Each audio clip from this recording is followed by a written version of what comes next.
ဒီတလိမ့်ဆန်ကိုကျွန်တော်ဘယ်လောက်ထိချစ်လဲပြမှာပါဒီတလိမ့်ဆန်လေးမစိုးဘူးဒီကောင်လေးကချစ်ဖို့ကောင်းတယ်ဒီတလိမ့်ဆန်လေးကနံပါတ်5လောက်ထားလိုက်မယ်နော်ဒီတလိမ့်ဆန်လေးကျွန်တော်ချစ်တယ်အဲ့ဒီကောင်လေးကျွန်တော်ချစ်တယ်အဲ့ဒီကောင်တော့နံပါတ်မစိုးပါဘူးဒီကောင်ကတော့3လောက်ထားလိုက်မယ်နော်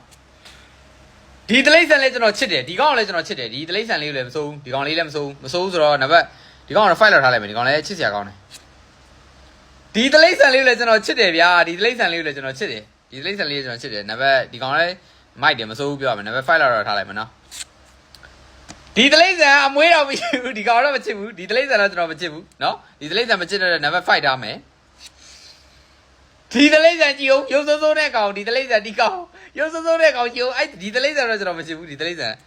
တော့နံပါတ်5လောက်ထားလိုက်မယ်နော်ဒီတလိမ့်ဆန်တော့ကျွန်တော်မချစ်ရဘူးဒီတလိမ့်ဆန်ကျွန်တော်ကြောက်တယ်ဒီတလိမ့်ဆန်ကျွန်တော်ကြောက်တယ်ဆိုတော့နံပါတ်5လောက်ထားမယ်ဗျာဒီတလိမ့်ဆန်လေးတော့မစိုးဘူးဒီတလိမ့်ဆန်ကျွန်တော်ချစ်တယ်ဒီတလိမ့်ဆန်တော့ဒီတလိမ့်ဆန်ကျွန်တော်ချစ်တယ်နံပါတ်2လောက်ထားလိုက်မယ်ဝမ်းများကြီးကြိတ်ကြလို့